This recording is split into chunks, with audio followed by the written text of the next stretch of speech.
Welcome back to What's in My Drawers Golf Talk. It's What's in My Drawers because old club makers are the worst pack rats ever, and that's how we got started. Now we talk about golf-related items such as golf fittings, golf repairs, golf reviews, golf opinions, basically golf equipment stuff. And we've gotten around the world in a lot of cases. So again, for all those of you getting ready to come on, thank you so very, very much for joining us. And if you would, like, subscribe here on YouTube or on my other social platforms of Facebook, Instagram, and Twitter. It'll be under I Am McGolf or McGolf Custom Clubs. Got that out of the way pretty decent.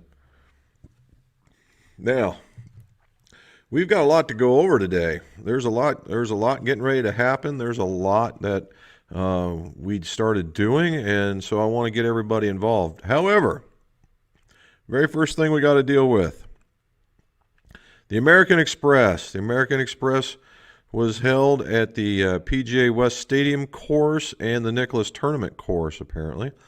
And we got to say congratulations to Siwoo Kim. Siwoo Kim shot a -8 on the final round. -8. That's huge. And finished with a -23. Right behind him, that was just completely on fire, Patrick Cantlay shot a -11 in order to get up to it. Just fell one short. So congratulations to those guys. We're seeing a lot of really good golf. Honorable mention would be Francesco Molinari. He only shot a -2, however, is 14th, tied for 8th place. You know, what's that say when you're tying for 8th place and it's -14? And I couldn't even get close to these guys in a month. So yeah, so congratulations to him. And as like I said we would do going forward, the guy that made the cut but didn't quite finish in the best place, number 71, Maverick McNeely, shot even, just ended up +3. So there you go with that one. And so that was pretty good, and he did well. Work in the shop. Right? Work in the shop.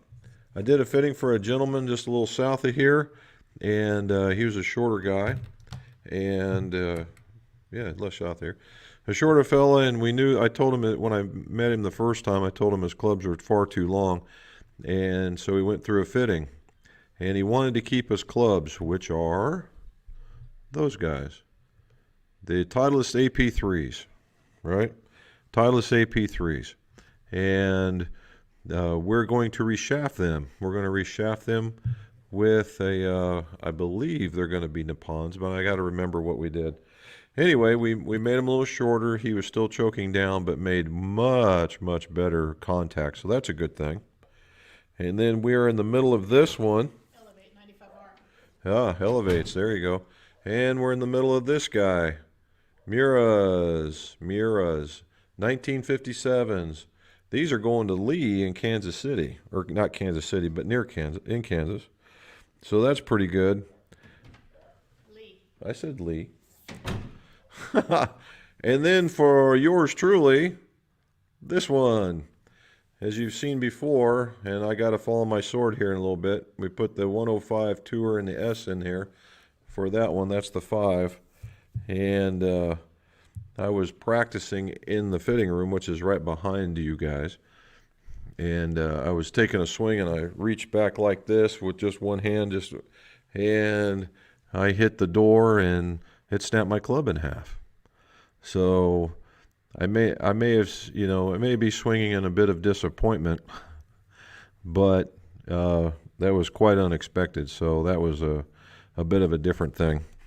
All right, now, going forward here, we're going to talk about, every once in a while I'm going to bring up something that I think is something notable to talk about.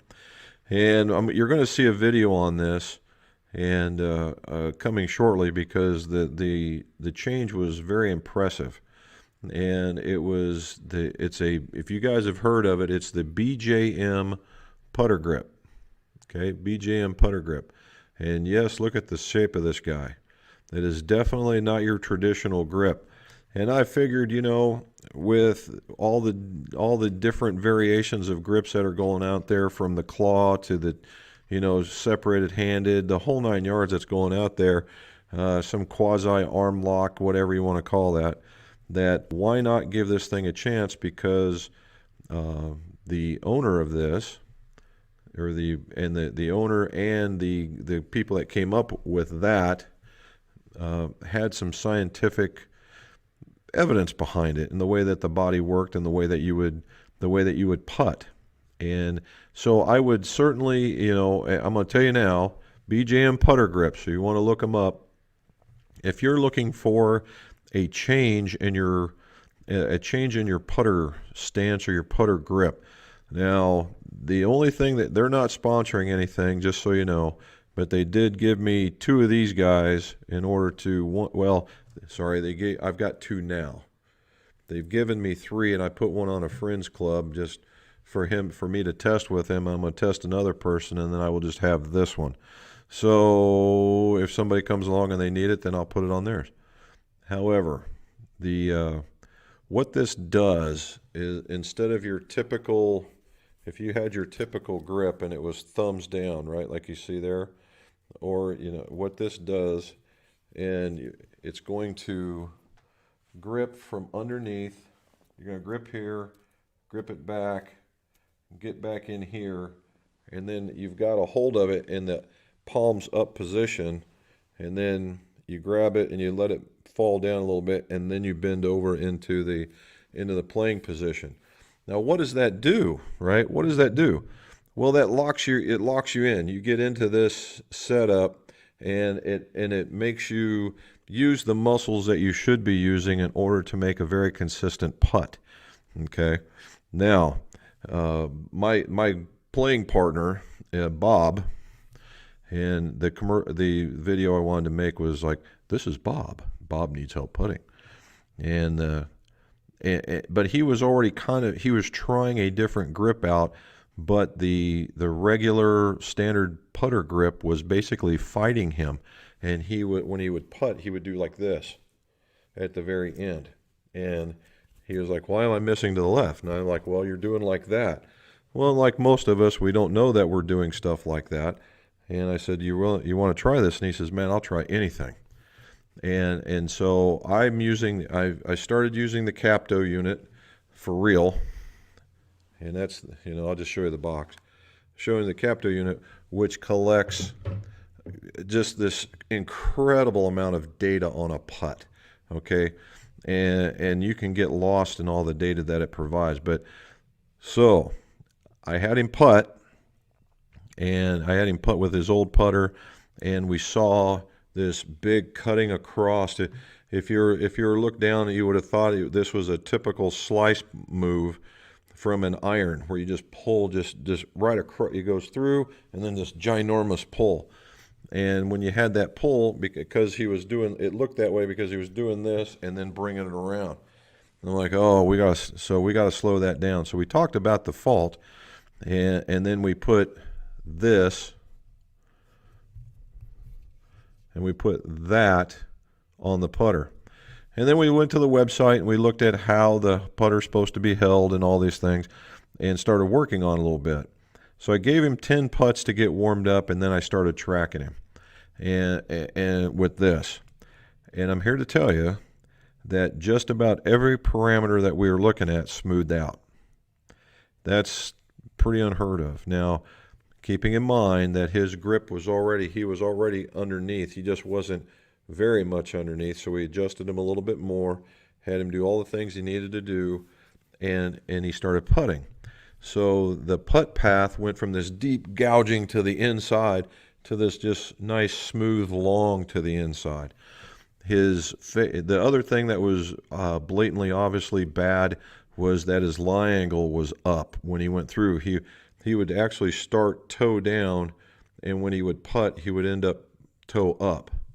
And that was from the flick. And once we used this putter grip, and went through that system that they went to, he now sold the putter properly, and I would have to tell him, okay, reset your cell, start over, get down, because it wasn't ingrained yet. And when he would putt through, the lie angle didn't change, but within a 0.5 to 0.6 degree of change. The face angle didn't change more, it changed less than a degree either way. And for any of you guys out there that are putting machines, you know that's pretty doggone good, right? The loft that came into it didn't change. The consistency just went crazy. And the one thing that the Capto senses that I don't think anybody else does, and it's called tremble. And it gets where you're applying pressure. You're applying pressure at certain parts of the putt.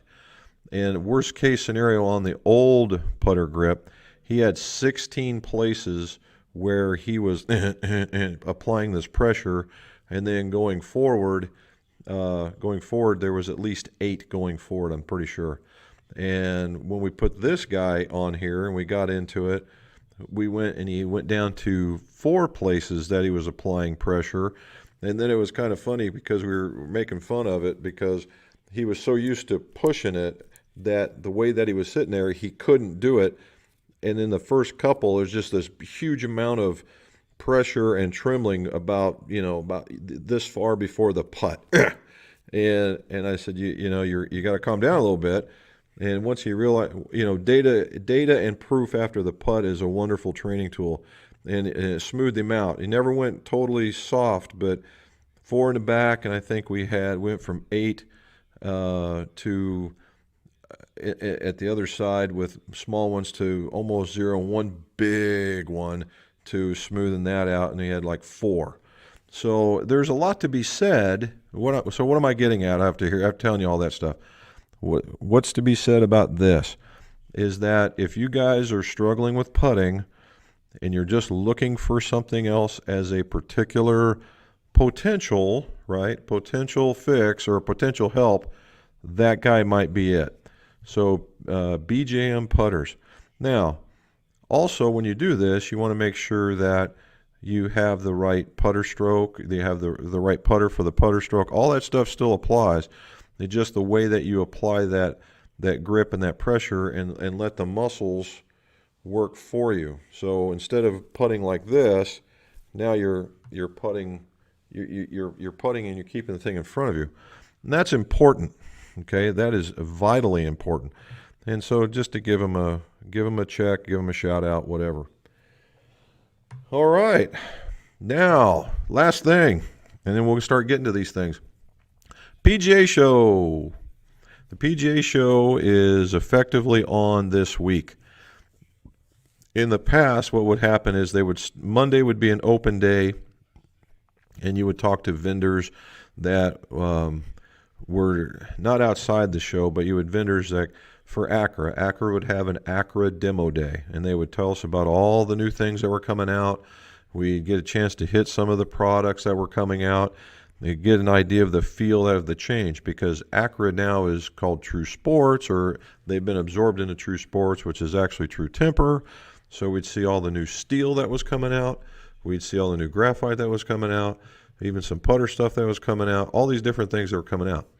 Well, this year that's not happening. Oh, and it would turn into an 18-hole golf tournament and a little bit of a feed after. And it was and to get to see a whole bunch of guys, you were seeing some old friends and whatnot. Well, that's not happening this year. And then the PGA show would start on a Tuesday and go for 3-4 solid days, and then everybody goes home. And there is a lot of walking, a lot of people.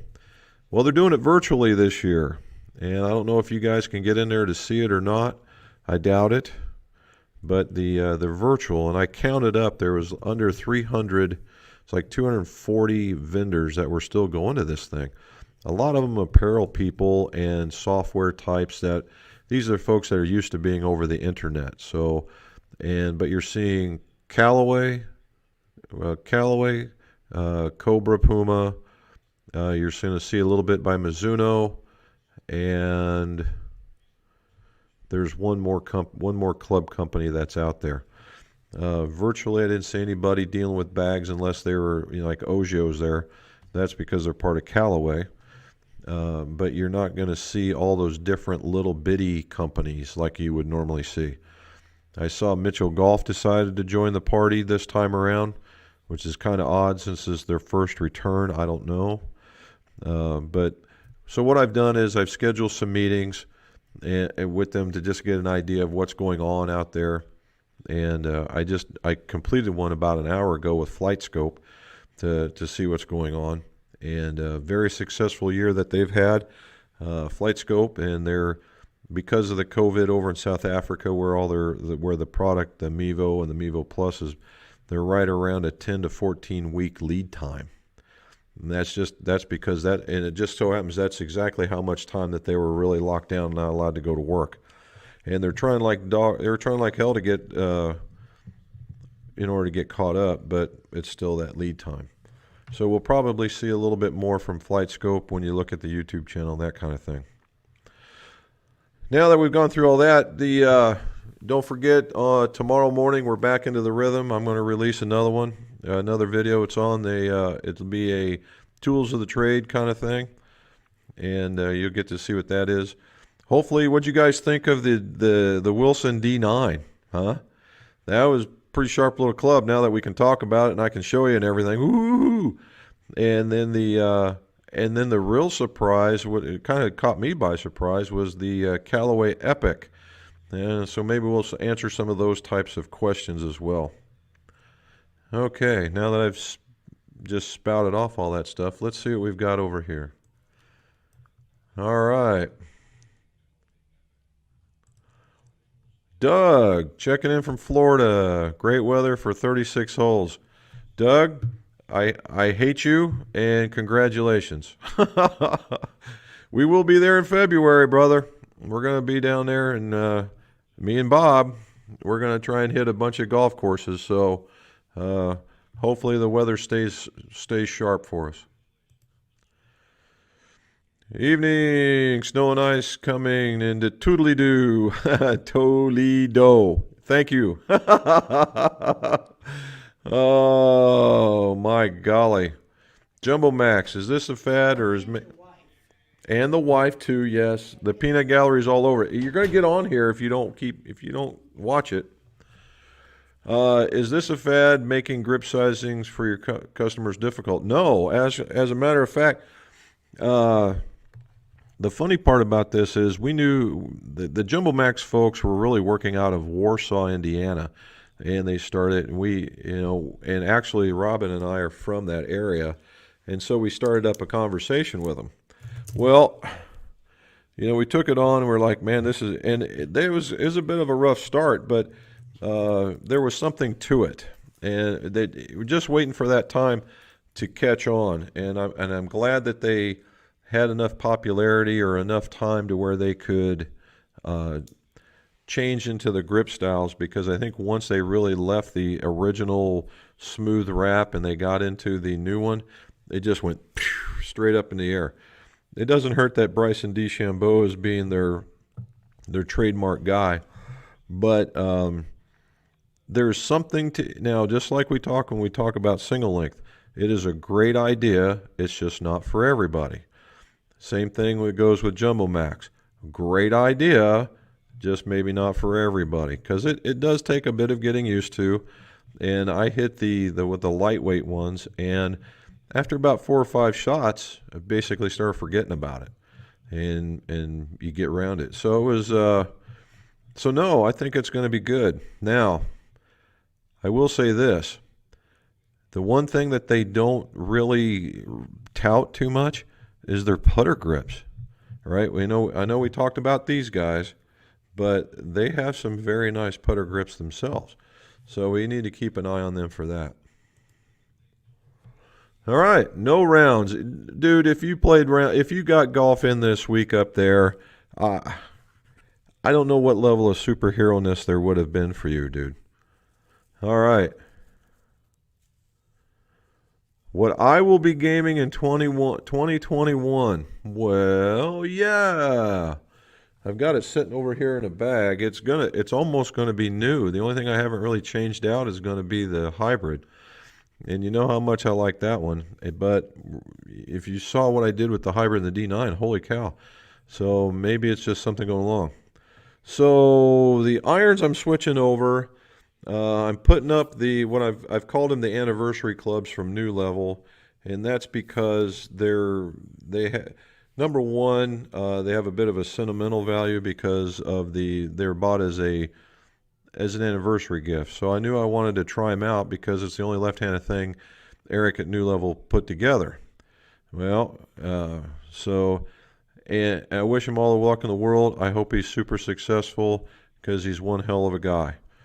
But from a business perspective, yes, I could carry them, but it made more sense to me to carry something else going forward.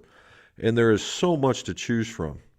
However, this year I'm going to start with the Mizuno MP 921s, and which this is the top end. This is actually the forged of it, the Select, but it's the rest of them is more like the tour model. And it's not because I'm just that good. For some reason, I'm in that category of, man, there's some reason I hit this thing well. And so we're going to try that. Now, I did test the Apex irons, and that's one that's coming out. Guys, gals, that is a real deal iron. And when I threw a little slightly heavier shaft into that. And now again, they're about 3 degrees stronger than this, so it showed, and so I was able to really pummel a 7-iron out there. But this guy right here is producing some, real distances and tight patterns, which is what I'm looking for because of me wanting to do my other series of trying to beat the PAT. In wedges, I've switched over in wedges as well. The Mizuno wedges were nice, but I think the shafts were too light, so I am going to be gaming the Wilson staff model, the Wilson staff with the Nippon wedge shafts, the 115s in green. It's going to be an all-green club. It's going to be cool. So we're good there. My putter is staying the same. It is going to be the Bird of Prey from Odyssey. They just discontinued it, so I'm going to see how long I can hold on to this thing. And then the driver, because I am on staff, will most likely turn into the Epic. But we're going to keep that, and then I'm going to look at seeing but right now the first generation Epic hybrids are still in the bag. I have no reason to change them out just yet, but we're working on it. So that's what's going to happen for me. And the golf ball is going to be the 2020 Chrome softball. But I gotta throw out a little shout to Wilson again. I played the staff ball, that new staff professional one that they have, and that's every bit of a golf ball that anybody else could hit. I think it's going to be a wonderful thing. All right, Paul, what do you say, man? Withamville. Oh my gosh. Hopefully you get that done and you get good, Win. We need you to get better. Dave, what do we say here? Hope you're well. Lockdown could be going. Oh my gosh. Oh my gosh. Well, I just don't even know what to say to that anymore. Other than, you guys need to stay well over there.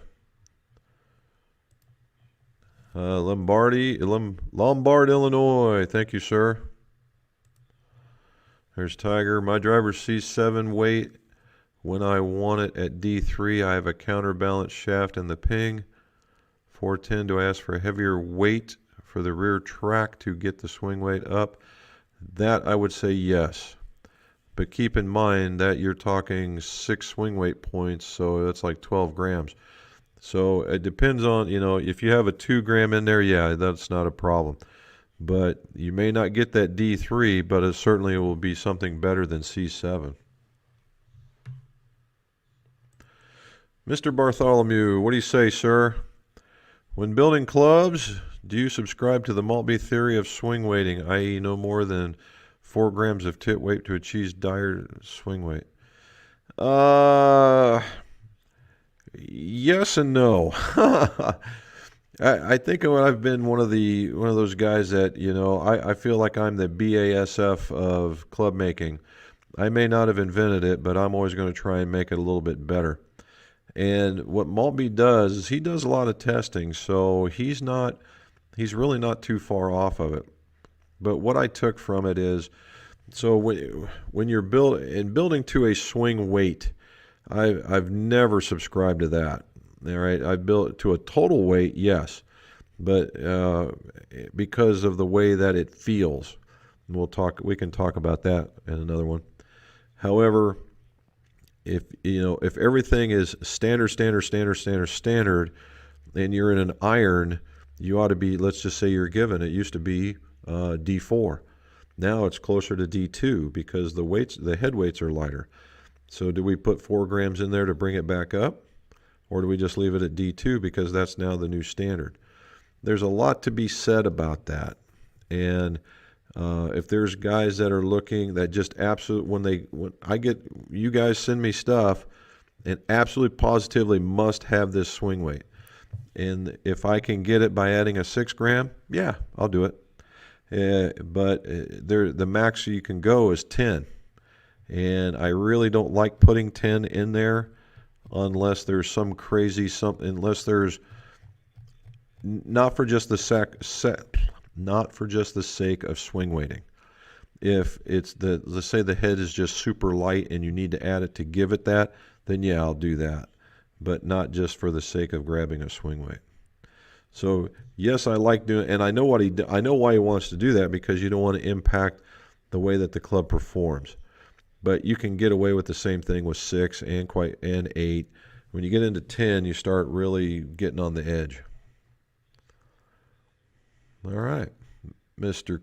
Calvin. I hope it's Mr. Calvin. Either that or the lady there in front.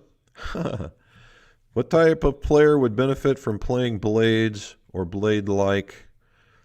Is there any benefit for faster swing speeds? In my opinion, no. All right, there's always going to be that philosophical thing where if you put more weight behind the ball, it's going to make it go further, and that's the reason why the blade or the muscle back was the way to go. And that's the physics behind it is true, but you're talking about an area about yay big, right? Yay big, and you're far better off now with what they have in rebound. That if you miss it, it's not nearly as penal as it was before. Now they do have or the blade-like CBSs. I would tend to fall in line with those more, especially if you wanted to say in the players-like category. The other one is like you see now those like the hollow-bodied ones.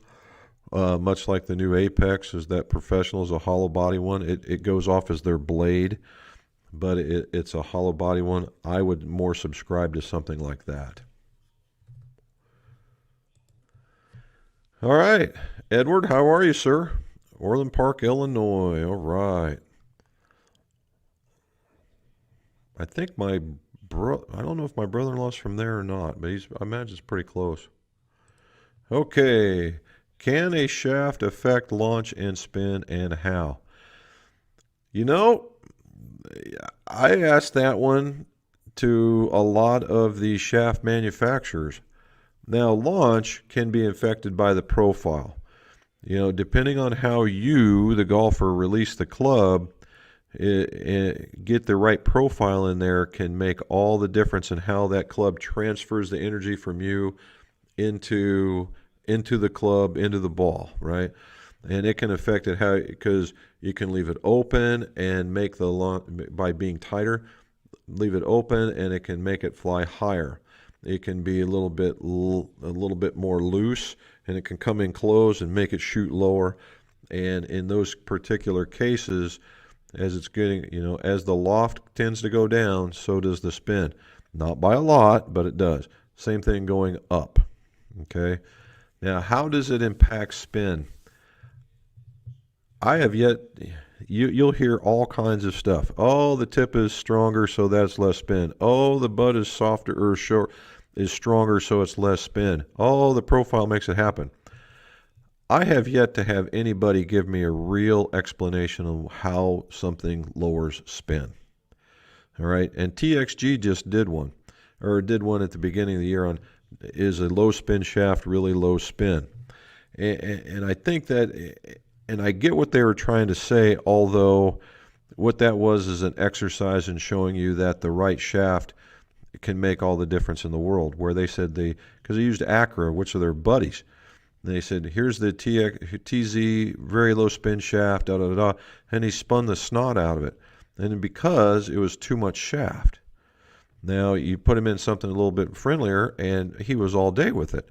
So, but as far as how does it do it, the industry answer is, well, the tip section doesn't flick nearly as much, and that gives you spin, or it could be the profile. I don't buy it, but I can't tell you what it does either. As far as spin goes, it's how spin is the loft you're using and how you impart it into the ball, whether you have a negative angle of attack, a positive angle of attack, and your path through it is going to tell you how much and where you're going to impart that spin. Snowy Sweden. Uh-oh. Get out the boots. I will tell you this. I was looking at the YouTube analytics, and you must be pushing around pretty good, buddy, because of all the countries, 1, 2, 3, 4, Sweden comes in 5th of all the countries that view this. This is pretty good. All right, Dave, let's see. Thinking about specific shafts like Patterson, how about using 335 iron tip in the 6 iron and the mid 8 iron shaft? What's thoughts? I'm gonna have to go back. How about using shafts like Patterson, using 335 iron shafts in the 6 iron, in the long irons? Oh, the 7 iron in the mid, and the 8 iron shaft in the wedges. Any thoughts? Now, if we're talking about that single link type thing, in fact, you probably are, as a matter of fact. Okay. The 6 and the 7, I can buy into. The 8 iron shaft in the wedges, I don't know. For going down there, yeah, the short, what they're calling the short iron stuff. Yeah, you could do that. In fact, that was probably what I would recommend. You're just and it depends on your release. You could start at the 8 or the 9 and just to be as happy, and then go from the 8 to the 6, right, or 8 and 7 in the middle, and then have long irons going up. But yeah, I think that would work. All right. Yes, especially when we got the Capto going. Who has the best adjustable driver hosel in your opinion, and why? Oh, wow. Personally, James, I would think it's Callaway. And the reason why I think that is the way that you adjust. Now, I wish I could show you one, but in most cases where you have to pull out the shaft and turn it and then shove it back in, that shaft has been milled, and it's not straight up and down. It's just at an elliptical. And that elliptical changes the whole concept. Now, is that bad? No, that's what the adjustable thing does. And what holds that thing on is there's a gear at the bottom, and that's what goes in, and then maybe a couple of pieces for not torsional strength this way, but torsional strength that way. Now, from a maker or a fitter point of view, when you go to, if this is the way I fit you, and you do this and you do that and you put it back in, you've messed up with the build. Now, some people will say it doesn't matter. Some people will say that it does. That's depending on what side of the court you're on. Callaway goes in straight and stays straight in there all the time, and it has 2 cogs, and the cogs have teeth that mesh up in the certain kind of configuration that you want for loft and for lie angle, or some people will say loft and face angle. Pardon me. And so that's what they're looking for, and because of that, I like that. And then those teeth engage into the top of the head, and it just is all integral. It's all integral in my point. And that's what I like about them. But that's me. Now I have saw one. We were just talking about this the other day. Nike made one. It was called the Straight 8, and had a set of teeth on it that it was like a Rottweiler. It was just a set of gear teeth all the way around, very very fine. But there's a lot of them, so there's a lot of surface area grabbing it. And there was a slide that went over top of it that you could turn and get in there. So you had two forms of adjustment going on, and that was pretty cool. But not nearly as far. It wasn't nearly as simplistic as it needed to be. There's Dave from Michigan. How are you, sir? Phil, welcome back, sir. Hope you're here. I was just waiting on you. There we go. Toast. Back to the Glenfiddich. Alrighty. Jerry, what do we got here? Sunny, Texas. Well done, sir. Shaft of the 4-iron with a 66 gram senior shaft to try and get a bit more distance, but the swing weight is coming out C4.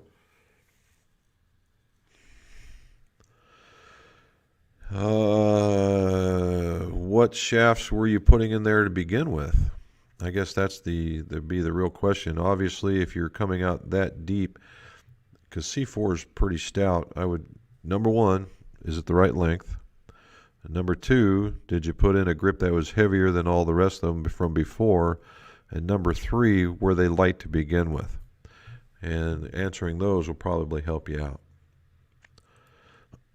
Ontario, sir, thank you very much. Thank you, thank you, thank you.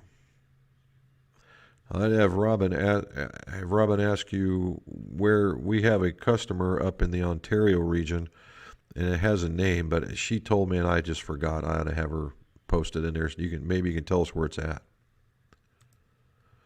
Space Coast here, very nice weather. I saw that. That's the other thing. In the last 2 or 3 years at the PGA show, the weather has been just horrendous. And up here in Ohio, the weather was actually quite a bit better than it ever was down there, 2-3 years running. Now that we're up here, it's 31 degrees, just below freezing. The rain is coming out. It's getting icy. And down, what is it down there? It's in the 80s. Go figure. I don't know. Just go figure. All right. What's the best way to get swing weight down to somewhere in the D range? The shaft is 10 grams higher than my other iron shafts. I couldn't find the exact shaft for my other irons. Physically, Jerry, the only way to do it is to back weight it, unless you feel like doing a whole lot of grinding, which I would not do. I would not do it. And basically, you're already out of whack because you're not using the same shaft. But if you're looking for a swing weight, then I would look at, and 10 grams higher in a shaft should only be about one swing weight point. One and some change, right? It's about every 9. So you could back weight it. A real trick without sticking anything into the back is if you had some lead tape, you could tape it to the shaft underneath the grip.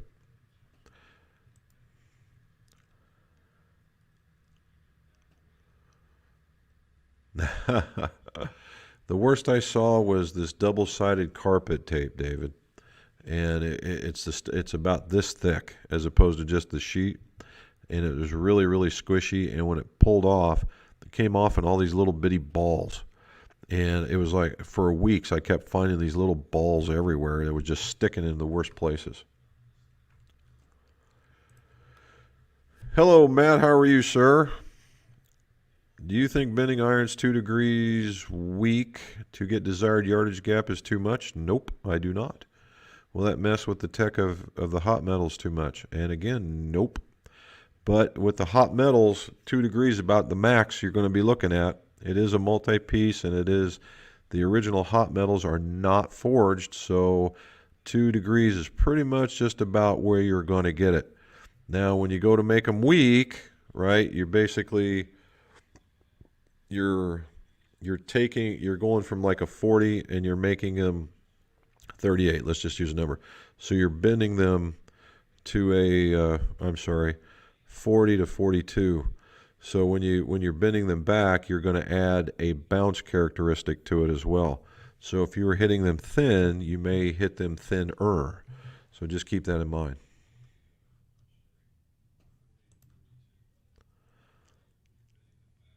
What about the snail? Oh. There's Joe, Leeds, UK. Oh my goodness gracious. And there, guys, everybody in that UK area, you know, honestly, my heart goes out. It's just crazy what we all have to go through to make this happen. And I just hope that when we're all done and we all here, we can get back in here and say, hey, look, I went golfing today and everybody's fine. All right, when do you think the previous club prices will come down now that the new ones are coming out? Joe, I would say in a lot of cases that it's already started, okay, as the new models. But it's a good question because the delays in shipping, right? Normally I ask for my stuff to show up in the beginning of March because of our season here. In the last couple of years, I've been boosting that up because people have been coming in earlier in order to take vacations to go down south. Well, now this year we asked for it as soon as they could possibly show up with it. And case in point, my Odyssey stuff won't get here till March, and some of the other stuff is into February, which these guys are typically ready in the end of January time frame. So I would look to see if they have the stuff to come down in the beginning of March, end of February, beginning of March. Now keep in mind, if you're waiting for this kind of stuff, the golf retailers had a really, really, really good year. And there you will be fighting against folks that don't have the inventory. So just keep that in mind. So if you see something that you like and it just looks a tad more than what you want, you may want to consider that because as soon as it drops, it will disappear in a blink of an eye. James, how are you, sir? How's San Jose? Oh, it's wet. That's what we were talking. They said it was raining. And it does beat the fires and the smoke and the earthquakes and all that other stuff. Just got cleared to start swinging a club. All right. Good job, man. I'm glad it all worked out for you. Now you got to, hopefully you didn't create any bad swing flaws when your knee was hurting in order for you to be able to transfer that weight and stuff. That's what I've seen from other guys with that. So keep that in mind as well. What do we got here? Yeah, Dave, that ones when they came out with those, I do like those shapes as well. There's Willard. How are you, sir?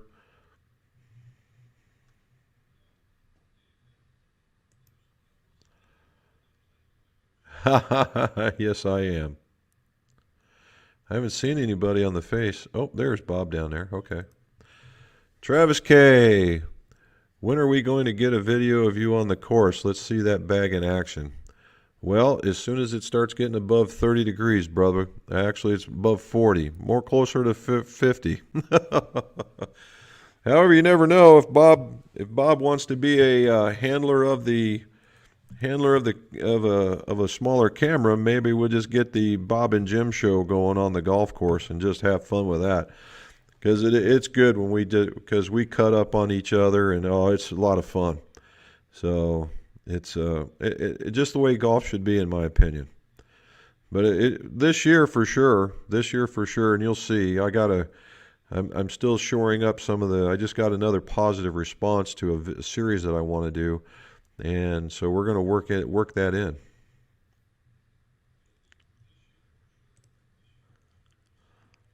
No, I did not. I did not. That'd be something to see. There's my man. He's the guy that got the green version of that. He can tell you what he thought. Hello from North Carolina. First time watching. Very nice. Well, David, thank you for showing up from North Carolina. Where at? You know, Mrs. McGolf's got family down there in Statesville. So very good for you. Thank you. Henry, how much will using a standard size grip affect the club path during a fitting if you typically swing a mid-size?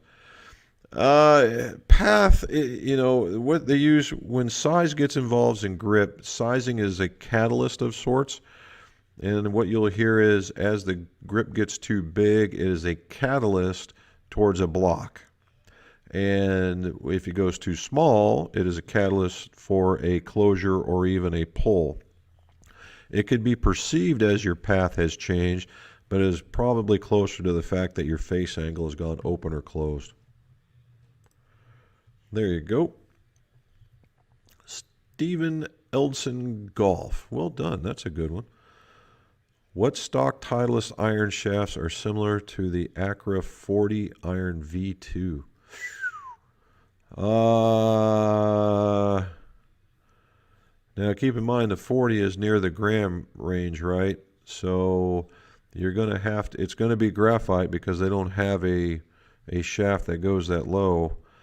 And you're going to have to look at probably something in their senior flex range. And whoever they're carrying now, because they switch. You know, every year they want to give love to another company. So I'm not certain what they're carrying in the graphite this year, but you're going to want to look in that 40 to 50 low 50s. If it's 55, it's too much. Down low. And the lightest you can get, and that's probably where you're going to be. All righty. There's Dean from Pennsylvania. Well done, sir.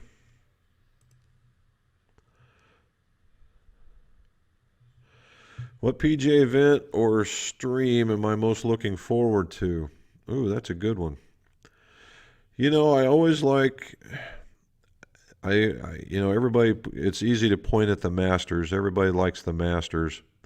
And for good reason. It's a beautiful course. And we've seen some of the best players in the world get their lunch ate and missing or going in the wrong spot. And the competition is just so close and so fierce that one bad chop and you're no longer in the running. So I like that one, and I like the fact that they get all tensed up because it's the Masters, right? My other favorite one is the one that they're not going to do this year. Is the Pro-Am at Pebble Beach, just to see the different people get out there and golf, you know, and the people that really aren't afraid to get out in front of other folks and do it. I like that one, and then the third one is the Waste Management with that stadium thing, and everybody gets loud. That's hilarious. It's just a neat little break from the tradition. I don't necessarily subscribe to it every single time, but to have it once in there, I think is pretty cool. What are your thoughts on a 7-wood versus an equivalent hybrid? Which is best for which golfer? Well, you know, I just ran into that with the guy that wanted those. Again, it would be my opinion that there are folks that gravitate towards hybrids and there are folks that gravitate towards woods. And if you do that, it's a rarity for a guy that can hit, or a girl that can hit both. Okay, it's rare. Now, it's not to say, you know, it's rare. And so you get in there, and so if you gravitate towards the hybrid, I would gravitate towards the hybrid and do that, and vice versa for the 7-wood. Now, that being said, the 7-wood is very much upright and can be probably it could be a trouble club for a lot of people too. So you got to kind of watch that. And lofts are not equivalent. All right. So the 7-wood runs in that 21 degree area. I guarantee you that the 21 degree hybrid is going to go further. And it just is, right? And particularly if you like the hybrid, all day I can give guys that like hybrid, they'll hit a 4 hybrid running at 22, and they will hit it further than their 3-wood. and the 3-wood running at 14.5, 15 degrees. So it's not necessarily the same, right? It's not necessarily the same. Baltmo, what do you say, James? Follow up on last week's question on wedge shafts. Thoughts on the DGS 400? Seemed a very popular option. Too heavy if I game C-taper lights. So the DGS 400s in the 8-iron shaft. Okay, in the 8-iron shaft, I don't think they make a wedge shaft per se. You're going to want if it were, I could go with that, right? And with you go from 110 to a 120, 130 shaft, that's not too bad whatsoever. I'd say that'd be very acceptable. The kind of thing with the S400, S300, S100, it's all about weight sorting. So if you can find one, yeah, I wouldn't have any problem with it. It might, but certainly you don't. If it's a wedge shaft, then fine. It'll probably play a little harder than the C-taper 110s. But yeah, why not? Oop. Went all the way down to the bottom again. Here we go. Nope, did that one. In regards to one-length iron, seems like longer wedges, shorter clubs can be difficult. Even seen standard length with everything up through 7, the top of the bag.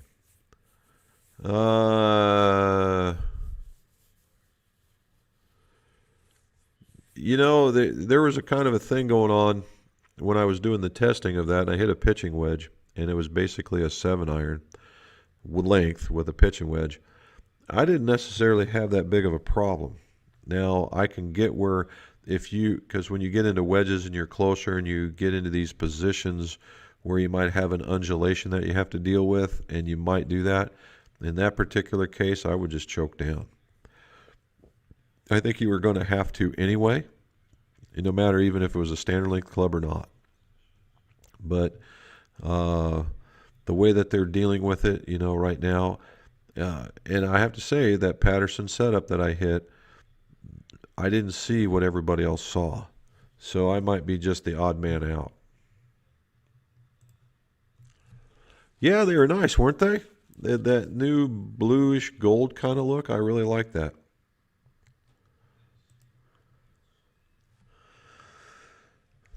Suggestions: butt stiff, counterbalance fairway wood shafts. Ooh. Ooh. Ooh.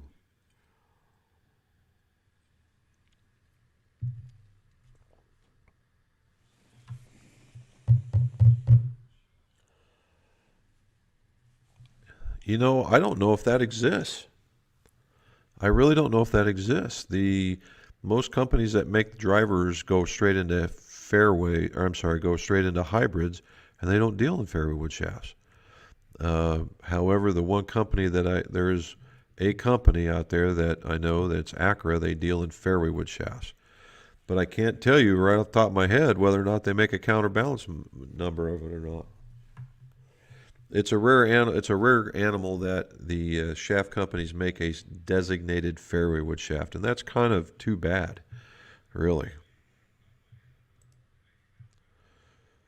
Yes, so are we. It's going to end here in a little bit. F9, 13, Hasbrook 70. Set to 12. It's a monster. Hit the thing better. Yeah. A little shorter. Look at you go. 109 to 157. Holy cow. You got basically what you've made right there, sir, is what we like to call a thriver. It's a driver that can be hit off the deck. Not sure if you like the D9. I like the D7 Forge, and I'm sure that I'll like them even more after you build them. Really looking forward to them. Well, yes, sir. Now, the D7 Forge is a different animal. It doesn't have nearly as much offset, and it's not nearly as strong. But if I had my druthers between the two, just by the way I play, I'd go with the 7 as well. Syracuse, New York. Thank you, sir. You guys under snow?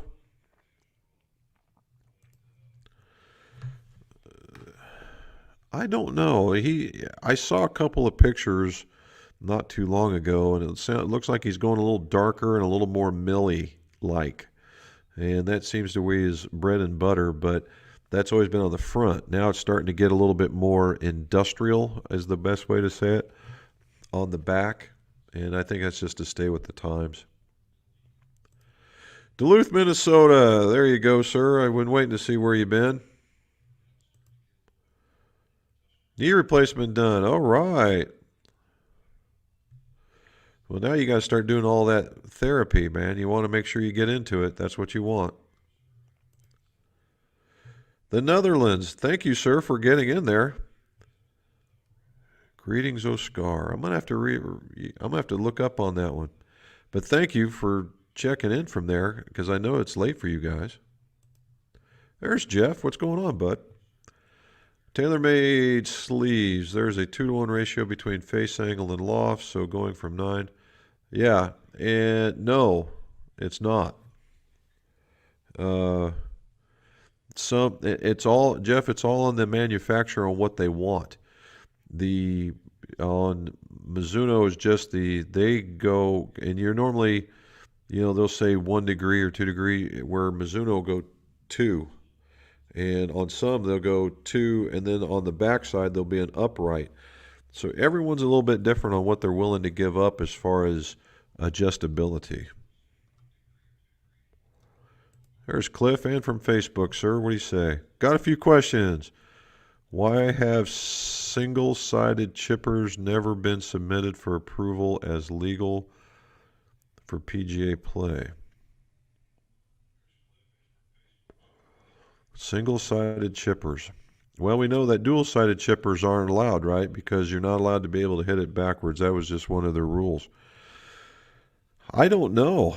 Mostly for, in PGA play, those guys aren't going to carry another. They're just not going to carry another one.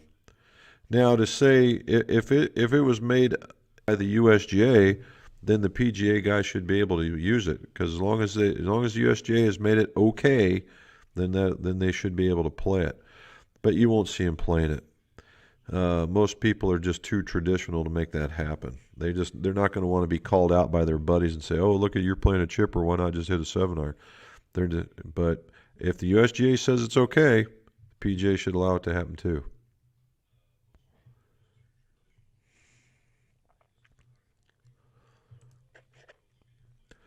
William, how are you, sir? Mansfield, Ohio. There you go, sir. No, I have not. And the Ping rep is up north, but he's out of Columbus, and I don't think we're going to see him for a while. It's just a COVID thing. Installing a 3-wood shaft in a Ping G20 driver, swing weight is low. It's because it's short. About C6, do you suggest a 10-gram weight? Nope, I do not. No.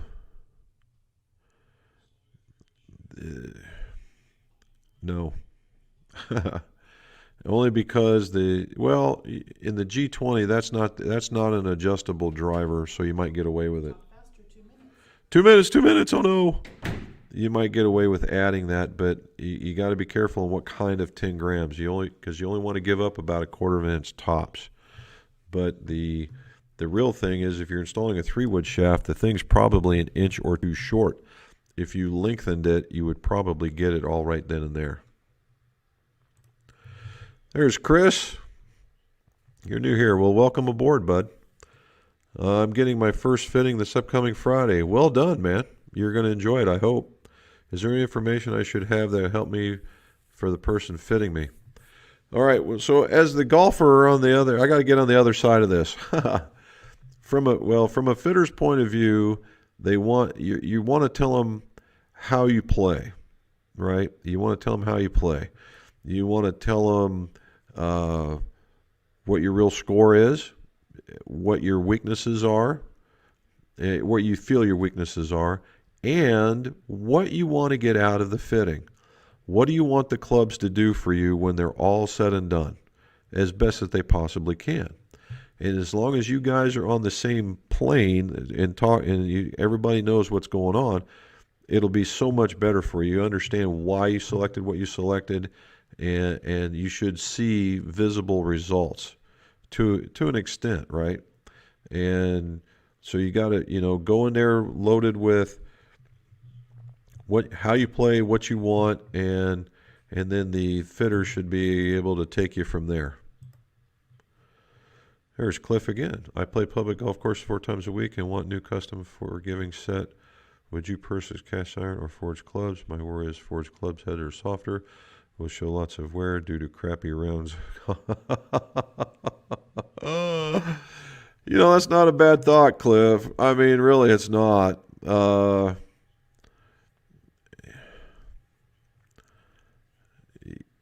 If you're looking, typically the funny part is forged clubs and forgiving normally don't go hand in hand with each other. That's the funny part. And if you're playing a lot, a lot of people put a lot of emphasis on forged clubs. I would be more inclined to put the emphasis on the design of the club. If the design of the club lets you hit it down the middle and lets you be straight and do all these things, I wouldn't care what it's made out of. So, but 4 to 5 days, that's pretty stout, man. I'm jealous, but that's pretty stout. And, and it's not I wouldn't necessarily, on the bottoms, it's not necessarily, it's going to show anyway, right? It's just going to show anyway. I would be more worried you're playing a lot, how much you would wear out the face. Joey Golf. Then get into club business. What's a fair estimate for initial investment? Again, Joey, that's a pretty wide statement. Depending on what kind of fitting that you want, how you want to fit, what environment you want to fit in versus the types of repairs, types of things that you want to do. It could get pretty brutal, or it's one of those, do you build up to where you want to go? I would say send, if you're really in the question of it, send me what it is you think you want to do, and then we can talk offline. Cliff again, what do you say, buddy? Based on my previous your thoughts, I was looking at Callaway Apex DCC or Big Bertha B21s.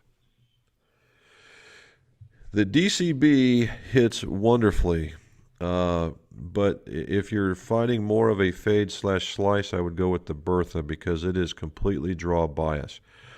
It also has more sole that if you're a digger, it will pop you out even more. Now, there will be a distinct difference in feel. The Apex will feel so much softer, but the Bertha very well may serve you better. Nashville, well done. That's cool.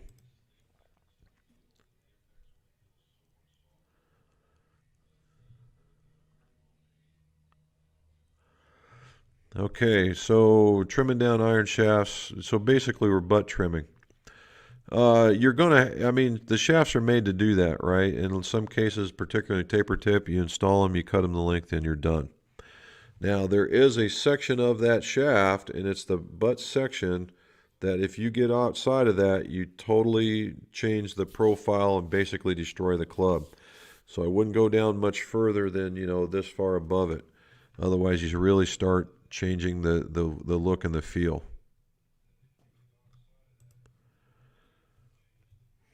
Cameron, how are you, sir? It's been a week or so. That's right. Well, Cameron, I did a video on it. In fact, I've done 2 now, and I've called my worst repairs ever, basically, where a guy actually tried gluing an adjustable hosel together. That one was probably the worst. And then the next one after that was a big box store glued some guys' clubs together and basically just didn't do a very good job. So we fixed him up and took care of him. All righty. Where are we at here? What graphite shafts can I use for CB 718s? 78 to 90. 78 to 90 miles an hour is a pretty wide gap, man.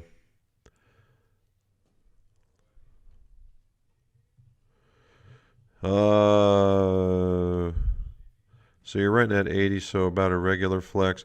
So anything going in the 7 or the CB18 has got to be a taper tip. So that's going to lower your selections.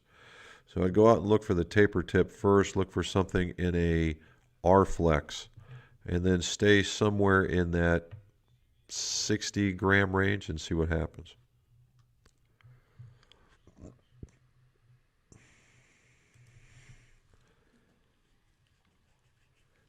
No, not necessarily, Jim. I wouldn't say meaningless, but because in this instance it's a function of the head weight. Again, I like total weight in the distribution. I would put put weight behind the hand in order to get you to slow down the twitching, and I would do that. But I wouldn't say necessarily meaningless because you don't want it just so light that you flip it around. But, you know, if you notice when they do putters, they don't tell you the swing weight. In shaft profile, how different is steel fiber 95 to the recoils? You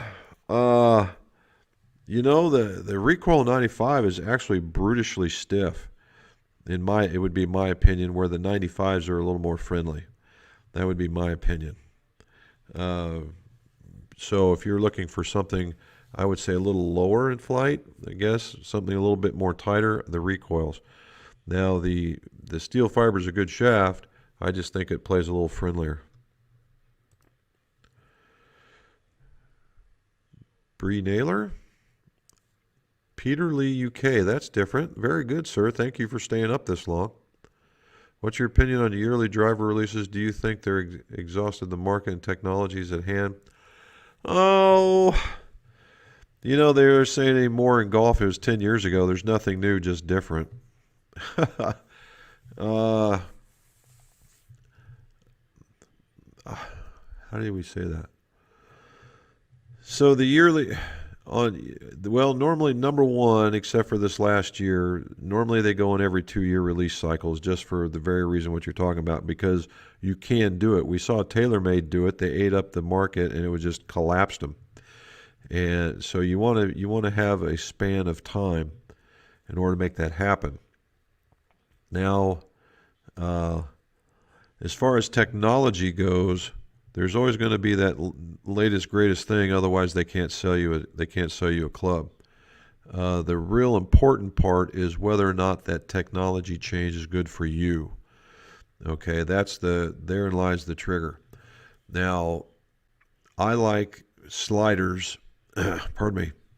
The Epic, when it has the sliders, I like that for golfers because I can move that around and just subtly tweak how the club's going to react. So I like those. And what they typically do is find out what they didn't like in that one and add it on to the next year, i.e. the Maverick, but they take away the sliders. Then they figure out what that was in, they put the slider back in with all the new stuff. So it's a growing matching setup is what's happening. And that's basically what I think on it. Do I think it's happening? As long as it's for you, I'd say it's a good thing. If it's not, then yeah, it's not even worth looking at.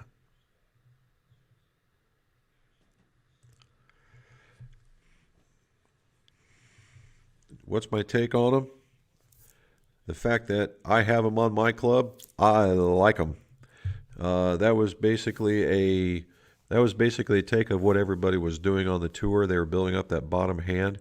And the funny part was we were doing a lot of that here as well. Maybe not 4 wraps, but at least 2. So yeah, I like it. You're 8 minutes over. I'm 8 minutes over, guys. I'm getting told here, but we'll do 2 more and we'll do it. What drills do you use to help get your weight over to the left side? I struggle with that. Oh, Danny, you asked me a long one here. So,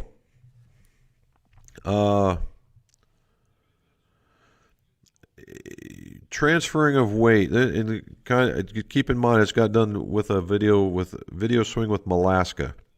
If nothing else, I would Danny, I would go up and I would look up Malaska Golf. Right, go to YouTube, Malaska Golf, and he has got a video on this very thing.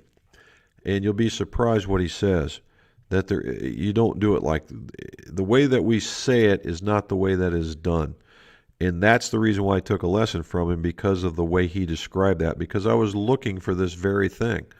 And you will be amazed at what he tells you. But go and look for that. That's the best way I can tell you. And it's not a drill. It's just a change. Okay, let's keep going. I'm going to just roll right down here. Here's a new one. Randy Helton Golf on Facebook. Well done, sir. Nashville. If you ever get down to Music City, I'd love to have you join me for a video and maybe a round of golf and McCabe Golf Course. Well, certainly. Enjoying your live broadcast. Well, thank you. We've never been down. You know what? I can't remember ever being. I mean, we've driven through Tennessee a bazillion times. Maybe me and Mrs. McGolf, we will do that. Keep us in mind. Memphis is in there. Boy, we're getting a lot. Well done. And on Facebook. Thank you, guys. Ooh, do they make standard size grip in the 65 gram range? The only way that's going to happen, Chris, if it has a lot of cord in it.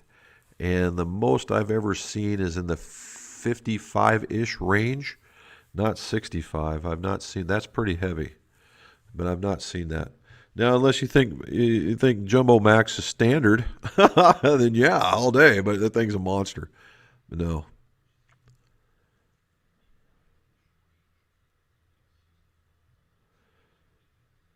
The TXB is 6.5. Probably not a lot of difference, Matt. Not a lot of difference whatsoever. What you're going to find out is if you like the 6.5 and it was feeling a tad sluggish, you're really going to like the TX. Okay, guys, there's Scott. I got to give him a little bit. Well done. And all the way down. Aussie golfer. Hey, mate, have you tested the new Hogan? No, I have not. Yeah, it's got to be a lefty thing, dude. Otherwise, I cannot. Do you agree that CPM trimming is it possible to get the shaft? Okay. Do you agree that CPM trimming is a possibility to get the shaft at the same flex? If we're talking about if you're talking about trimming a shaft to a cycle per minute, that's what you're doing, is you're trimming the club to get the shaft to that particular flex. So that's what I would do. All right. Guys, I'm almost 14 minutes or 12 minutes over, which is a new record for me. Thank you guys for watching. Don't forget to like and subscribe. Check out the video that's coming out tomorrow at 7. And we'll see hopefully we'll talk about some posts from the PGA show, and we can talk even more. And guys, all over the planet, we're all over it again. New guys from Tennessee, Netherlands, man, we're all over it. And again, I thank you guys for watching, and be back on next Monday. We're going to talk some more. Let's see your scores. Go low.